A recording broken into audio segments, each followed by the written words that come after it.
어둠의 땅에 선포되는 천국 복음이라고 하는 큐티 제목으로 말씀을 나누도록 하겠습니다. 오늘 본문 말씀은 11절과 12절 약 1년간의 간격이 있습니다.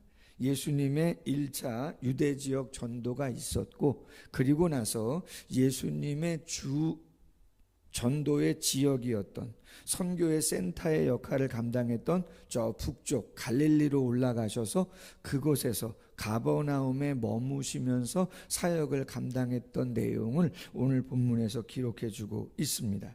요한이 잡혔음을 들으시고 마태복음 14장에 가면 기사가 나오죠. 헤롯 안디바가 자신의 이복 동생인 헤롯 빌립의 아내인 헤로디아를 취하게 되어지는 거죠. 말도 되지 않는 이야기죠. 자기 형제 이복 동생이지만 그의 아내를, 제수 씨를 강제로 취하는 일을 헤롯 안디바가 벌인 것이죠. 근데 세례 요한이 뭐라 그래요? 잘못이라고 이야기하죠. 참 대단하죠. 아닌 건 아닌 거라고 얘기하는 게 여러분 그렇게 쉬운 일이 아니거든요. 대단한 용기가 필요해요. 아닌 건 아닌 거라는 것을. 쉬운 일은 아니죠. 어제 서창원 교수님이 저녁 때 문자를 주셨어요. 조금 메시지가 불편한 부분들이 있었을 텐데 미안하다, 부담드린 것 같다. 주일 저녁 예배에 대한 이야기죠. 상관없습니다. 종신 교수님들 중에도 뭐 종말론에 대해서도 그렇고 교회론에 대해서도 그렇고 이런저런 이야기들 달리 하실 수 있는 것은 뭐 제가 총신의 한 사람으로서 이해하는 부분이니까요. 소제를 드리고 상번제를 드리고 뭐 화목제를 드리고 속건제를 드리고 속죄제를 드리고 월삭을 지키고 할례를 행하고 성경에 없습니까? 있죠. 주의 날이 어떤 날이에요? 주님의 주권을 인정하고 성도들이 함께 모여 드리는 것이죠. 초대교회와 종교개혁 시대의 개혁주의 시대 17세기와 예배의 형태가 똑같습니까? 그렇지 않습니다. 그렇지 않습니다. 자유로울 수 있는 것이죠. 그러나 중심은 뭡니까? 주의 날을 기억하고 성도가 함께 모여 하나님을 예배하는 거죠. 삶의 예배로가 왜 나왔습니까? 로마서 12장 1절 이하 구원받은 성도의 삶을 이야기할 때 삶으로의 예배, 영적인 예배잖아요. 여러분 모든 날이 주의 날이지 딱 주일 한 날이 주일이에요? 오늘은 여러분 마음대로 살아도 되는 겁니까? 교회에서만 여러분이 하나님을 임재를 느끼면서 살아갑니까? 아닙니다. 여러분 가정에서도 주님이시고 세상에서도 주님이신 거죠. 이 시간만이 예배입니까? 아니죠. 모든 시간이 예배인 거죠. 모든 시간이 하나님 앞에서 살아가는 시간이죠. 그럼에도 불구하고 그렇죠. 한 날을 구별하여 하나님께 드리는 것이죠. 아닌 것을 아니다. 쉬운 일이 아니죠. 용기가 필요하죠. 예수님이 나사렛을 떠나 수불론과 납달리 지경 해변에 있는 가버나움에 가셨다라고 하는 거예요. 가장 북쪽이죠. 거기 왜 가셨느냐? 이사야를 통해 하신 말씀을 이루려 하십니다. 어떤 말씀이 있었나? 이사야 9장 1절 이하의 말씀에 스불론 땅과 납달리 땅과 요단강 저편 해변길과 이방의 갈릴리요. 왜 갈릴리가 이방입니까? 가장 북쪽인데 이방 사람들이 가장 많이 침략한 곳이에요. 아람이 왔었고 아수르가 왔었고 바벨론이 왔었고 가장 북쪽부터 쳐들어왔죠. 늘 점령되었던 곳이죠. 외국 사람들이 쳐들어와서 점령하면 거기에 어떤 일들이 벌어집니까? 당연히 혼혈아들이 생기죠. 여기가 한국이야, 여기가 일본이야. 여기가 한국이야, 여기가 중국이야. 수많은 이방 사람들이 들어오죠. 이방의 갈릴리요. 갈릴리 지역은 변방 중에 변방이었던 것이죠. 많은 사람들에게 회색지대, 회색분자라는 이야기도 핀잔을 듣는 그런 지역에 예수님이 가신 것이죠. 흑암에 앉은 백성이 큰 빛을 보았고 사망의 땅과 그늘에 앉은 자들이 빛이 빛이었도다. 예수께서 비로소 전파하여 말합니다. 회개하라. 하나님 나라 천국이 가까이 왔다. 뒤에 본문 해설에 보시면 같은 내용이에요. 이런 내용이죠. 예수님은 무너진 곳, 실패와 상처가 있는 곳, 그곳을 먼저 찾아가신다는 거죠. 어찌 보면 우리의 사업이 잘 되고 건강하고 가정이 좋아 보여도 상처와 아픔이 치유되지 않으면, 쓴뿌리가 남아있으면 쉽지 않죠. 제가 지난 금요 산상기도 때, 올 첫 번째 산상기도 때 그런 이야기 했어요. 돌아가면서 기도 제목, 권사님들도 있었고 집사님들도 있었는데 기도 제목 나누는데 그랬어요. 제가 개척하고 13년 됐는데 저희가 70명을 넘어갈 기회가 2번 있었다. 교회가 개척해서 맨 땅에 헤딩하고 하나님의 은혜 속에서 성장하는 과정 속에서 70명을 넘어갈 출석 성도입니다. 제적은 100명 넘었는데 출석 성도가 청장년 70명 넘어갈 기회가 2번 있었는데 다 실패했다 그랬어요. 첫 번째는 두산 2부에 이사 오신 분들이 그래도 꽤 많이 있었습니다. 안타깝게 전세 재계약을 안 해주는 가운데에서 개척하고 나서 한 3년째 될 때부터 4년, 5년 그때까지 거짓말이 아니고 출석 성도입니다. 첫 해에 19명, 그 다음에 15명, 그 다음에 10명이 이사 가시는데 정신없었습니다. 그럼에도 감사하게 계속 꾸준하게 등록이 꾸준하게 돼가지고 감사했지만 70명을 넘어가지 못하고 주저앉는 그러한 상황들이 됐었습니다. 감사하게도 다시 추스리고 시간이 지나면서 다져지는 시간이 있었고 잘 회복해서 50명 넘고 60명 넘고 70명을 넘어가는 상황이었는데 코로나 왔습니다. 2020년으로 기억하는데 한 2, 3년 동안 쉽지 않았습니다. 30명대까지 떨어졌습니다. 35명으로 기억하는데 중직자들도 이사하고 교회가 어려웠습니다. 다시 하나님이 은혜 주시고 궁을 베푸셔서 30명부터 추스리게 하셔서 60명 정도까지 다시 출석하게 되었습니다. 은혜죠. 어찌 보면 올해가 다시 그 70명을 넘어갈 수 있는 출석 성도입니다. 70명을 넘어갈 수 있는 기회가 됐다. 근데 저는 생각합니다. 보면 청년들도 많이 등록하고 어르신들도 많이 기도해주고 또 믿음이 좋은 집사님들도 작년에 오셔서 귀한 부부들이 오셔서 분위기가 괜찮아요. 그러나 여러분, 저는 생각합니다. 상처와 아픔이 남아있는 회복되지 않는 모습들이 있다면 또 어려워집니다. 예전의 모습을 그대로 가지고 있는 모습들이 그대로 있으면 올라가기 어려워요. 담임 목사부터 마찬가지. 어제 가정 예배 드리면서도 제가 그 이야기 했는데 내가 변화되어야 할 부분이 변화되지 않으면 되지 않아요. 교회는 목사가 성장하는 만큼 성장한다고 이야기합니다. 여러분, 목사가 왜 성지순례 간다고 이야기합니까? 왜 종교개혁제를 탐방하려고 하고 왜 창조과학회가 주관하는 그러한 그랜드 캐년이라든가 그런 데를 가서 보려고 합니까? 왜 안식년을 지키려고 합니까? 그 시간에 뭐 하려고 하는 겁니까?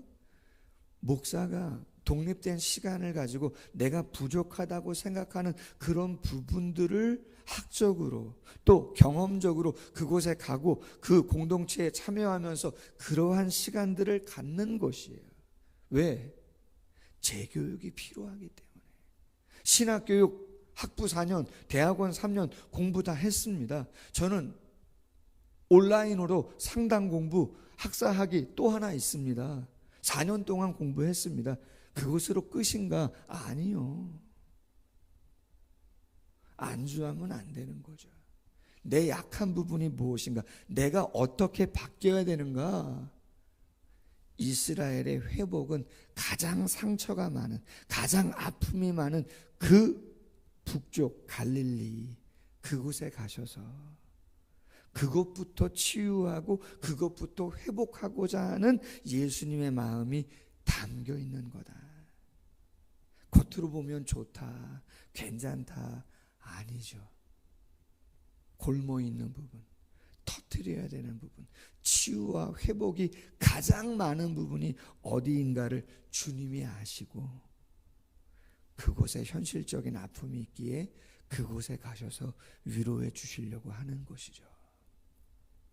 우리 가정의 회복이 어떤 상처와 아픔이 있는가를 보시고 그걸 가장 간절한 기도의 제목을 삼으셔야 되는 거죠.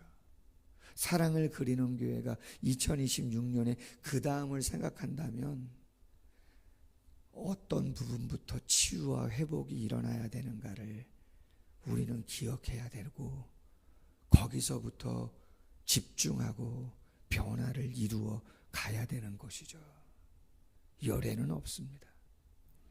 두 번째는 18절 이하 22절 말씀에 보면 예수님이 제자를 부르시는 장면이 기록되어 있습니다.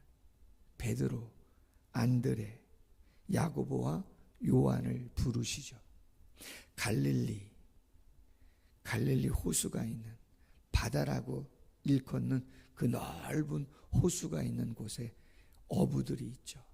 말씀드렸습니다.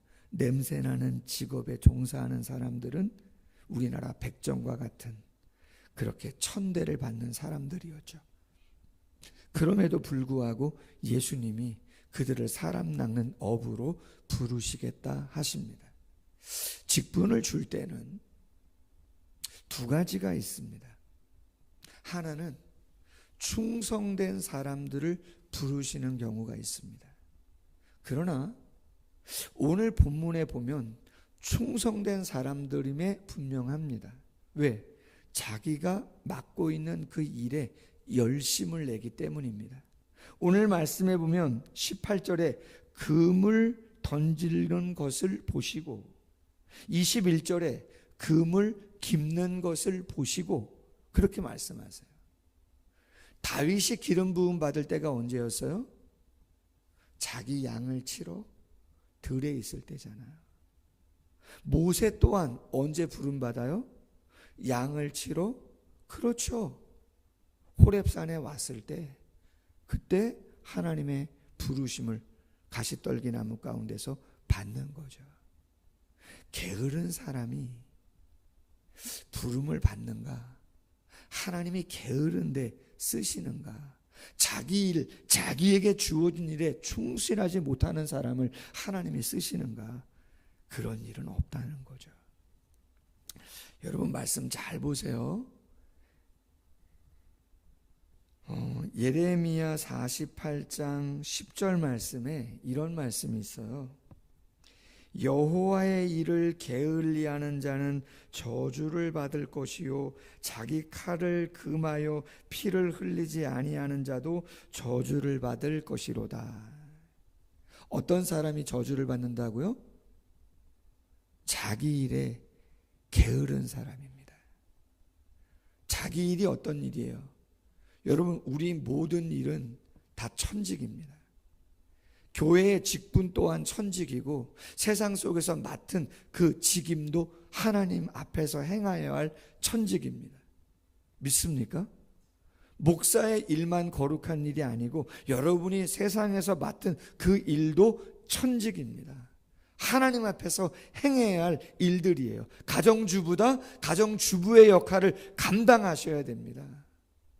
깨끗하게 밥도 잘 지으시고 세탁일도 잘 하시고, 여러분의 가정, 여러분 그 공간 교회라고 생각하셔야 돼요. 여러분의 그 화장실이 교회 화장실이라고 그렇게 생각하셔야 돼요. 그게 맞는 곳이죠. 아멘? 그게 맞는 곳이에요. 우리는 생각합니다. 하나님 복 주세요.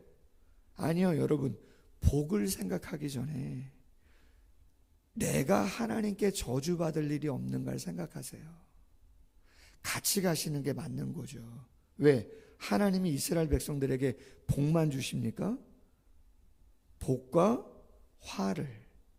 그렇잖아요. 겸하여 선택하라고 말씀하시는 거잖아요. 로마서 1장에도 뭐라고 말씀하세요? 모든 저주가 불의를 쫓아 하늘로부터 임한다고 이야기하지 않습니까? 복을 이야기하기 전에 내가 하나님 앞에 저주받을 일은 없는가 생각하시는 거, 그것 또한 맞는 것이에요. 하나님은 충성된 자를 사용하시지 게으른 자는 사용하는 법이 없는 것입니다. 신분을 논하기 전에 그들은 충성된 사람들이었습니다.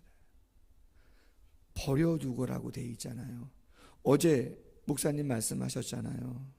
예수를 따른다라고 할 때 그 따름은 자기를 부인하고 십자가를 지고 예수를 따르는 거잖아요. 그럼 따를 때 전제가 뭐예요? 자기를 부인하는 거예요. 자기를 부인하는 건 뭐라고 말씀했어요? 비우는 거라고 말씀했잖아요. 내 안에 죄가 있으면 죄를 비워야 하나님의 은혜가 임하는 것이지. 그래서 회개는 귀한 것입니다, 여러분. 회개하지 않는데 오늘 메시지가 뭡니까? 회개하라 아닙니까? 천국을 경험하기 위해서는 회개해야 되는 것이지. 왜 예수님이 이 땅에 오신 것입니까? 천국에 가야 되는데, 영원한 하나님 나라를 경험해야 되는데, 그 하나님 나라를 경험하기 위해서는 죄 문제가 해결돼야 되거든요. 사망의 문제가 해결돼야 되거든요. 그러니까 예수님이 이 땅에 먼저 오신 거죠. 그래서 자신의 모든 것을 찢기시고 그 고통을 감당하신 것이죠. 번영신학, 세상의 축복, 한국교회는 힘을 잃은 것이죠. 목사도 마찬가지.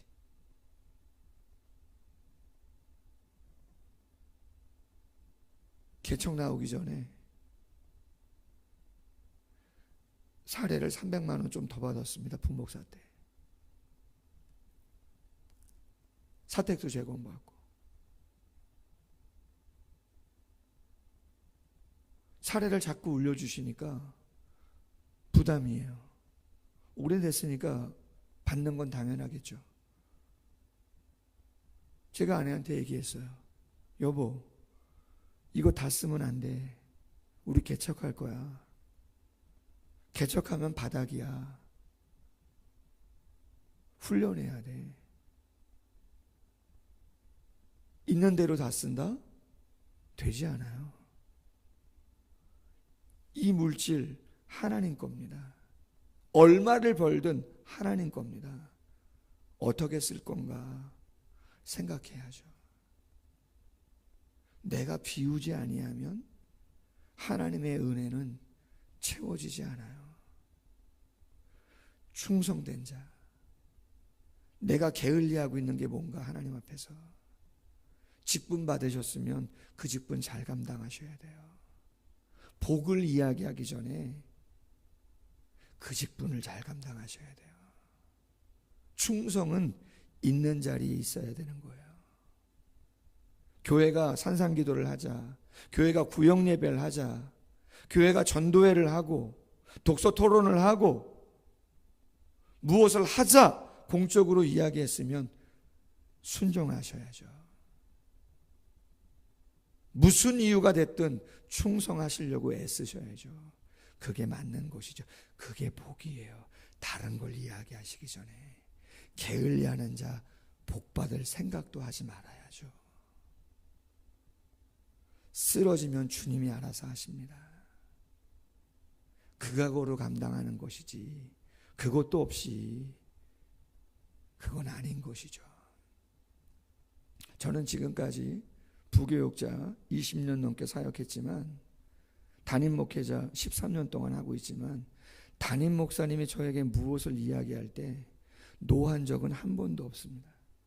하나님 앞에서 무엇을 시키든 전 다 합니다. 왜요? 나를 드리기로 작정했고 영아부 맡으라면 영아부 맡고 청년부 맡으라면 청년부 맡고 그 자리가 얼마나 시기를 많이 받는 자리인지 얼마나 어려운 자리인지 모르지 않아요. 저도 생각 다 할 수 있는 사람이에요. 그러나 담임 목사님이 당회에서 결정해서 이야기하면요 한 번도 노를 한 적은 없습니다. 여러분이 중직자시다. 여러분이 구역장이고 기관장이시고 집사님이시다. 충성하십시오. 그게 복이에요. 그게 안 된다? 복을 이야기할 생각을 하지 마셔라. 진짜 하나님 앞에서의 신앙생활을 어떻게 해야 되는가를 정확하게 하셔라. 두 번째, 부르실 때는 충성스럽지만 완벽한 자를 부르시지는 않았어요. 완벽한 사람이 있어요? 저도 완벽하지 않아요. 베드로도 완벽하지 않잖아요. 다른 사람들도 완벽하지 않아요. 그런데 부르셔요. 왜요? 변화의 가능성이 있기 때문에. 미래를 내다보고 3년 후를 내다보고 성령의 감동을 바라보고 베드로를 부르고 안드레를 부르고 야고보와 요한을 부른 거예요. 완벽해서 불렀다, 자격 있어 불렀다, 그런 거 아니에요. 충성되이 여겨 부른 거예요. 완벽해서 부른 건 아니에요. 두 가지예요. 충성된 자를 부르시지만 게으른 자 부른 건 아니지만 완벽해서 부른 건 아니에요. 그 다음을 생각하고 직분을 주는 거예요. 생각하세요. 충성되이 여겨서 직분을 주신 거다. 마지막 세 번째, 교회가 감당해야 되는 것은 오늘 23절 이하의 예수님의 삼중사역이에요. 예수님의 삼중사역이 뭐죠? 가르치고 전파하고 고치시는 사역이죠. 사도행전 2장 42절 이하의 교회의 모습은 떡을 떼고 교제하는 것이죠. 떡을 떼는 거 함께 모여 예배하는 것이죠. 교제하는 것이죠. 가르치는 거 교육과 훈련이죠. 전파하는 거 전도와 선교죠. 고치시는 거 봉사와 섬김을 통해서 치유와 회복을 이루어 가는 것이죠. 모든 교회가 마태복음 4장과 사도행전 2장에 있는 그 말씀들을 중심으로 해서 교회의 비전을 정하고 교회의 핵심 가치를 정하고 애를 쓰고 있는 것이죠. 예배와 교육과 친교와 봉사와 전도와 이 5대 사명들을 교회가 이루어 가려고 애쓰는 것이죠. 바라기는 예수님의 마음은 보이지 않는 상처와 아픔에 있다. 그것을 싸매고 치료하지 않고서는 온전한 하나님의 나라를 이루어 간다고 할 수 없다. 내가 치유받고 회복돼야 될 곳이 어딘가를 꼭 기억하세요. 하나님이 당신의 제자를 부르실 때 게으른 자 부르지 않습니다. 충성된 자 부르십니다. 완벽해서 부르시는 거 아니에요. 미래를 바라보고 기대하시면서 부르는 거죠. 우리도 똑같습니다. 우리 교회가 어떤 것을 균형 있게 감당해야 되는가? 가르치는 일에, 전파하는 일에, 고치는 일에, 교제하는 일에, 예배하는 일에 최선을 다해야 되는 것이구나. 다시 한번 기도 제목 삼고 간구하는 모두가 되기를 주님의 이름으로 소원합니다. 기도하겠습니다. 하나님 아버지, 한 주가 시작됩니다. 한 해가 1월을 보내고 있습니다. 말씀을 받았습니다. 예수를 믿는다는 거, 예수를 주인으로 섬기는 것이라고 했습니다. 내가 주인 아닙니다. 예수를 배워야 하는데 은혜의 방편을 주셨다고 했습니다. 예배를 통해서, 말씀과 기도를 통해서, 성례를 통해서, 환난과 고난도, 그 모든 것을 통해서 하나님이 배우라고 우리에게 허락하시는 것이라고 이야기했습니다. 따르라 합니다. 닮아가라고 합니다. 비우지 아니하고 부인하지 아니하고 채울 수 없음을 다시 한번 생각할 수 있도록 도와주옵소서. 붙잡고 있는 것, 내 고집, 아집 있다면 그거 내려놓을 수 있도록 도와주시옵소서. 교회가 결정한 것들 잘 순종하고 따르고 동참하려고 최선을 다할 수 있도록 주님 은혜 베풀어 주시옵소서. 그러지 않고는 변화되지 않습니다. 선한 영향력 끼칠 수 없습니다. 하나님의 음성으로 듣고 순종할 수 있는 마음들 충성스럽게 감당할 수 있도록 도와주시옵소서. 완벽하지 않습니다. 그럼에도 직분을 주시는 것은 그 다음을 바라보고 주님이 베드로를 부르신 것 아니겠습니까? 교회가 무엇에 최선을 다해야 되는가? 23절 이하의 말씀을 묵상하며 기도의 제목을 삼고 우리 교회가 다시 한번 세 번째 그 다음으로 나아가려고 하는데 어떻게 애써야 될 것인가? 간절한 기도의 제목을 삼을 수 있는 모두가 되어질 수 있도록 함께하여 주시옵소서. 예수님의 이름으로 기도하옵나이다. 아멘. 계속해서 기도합니다.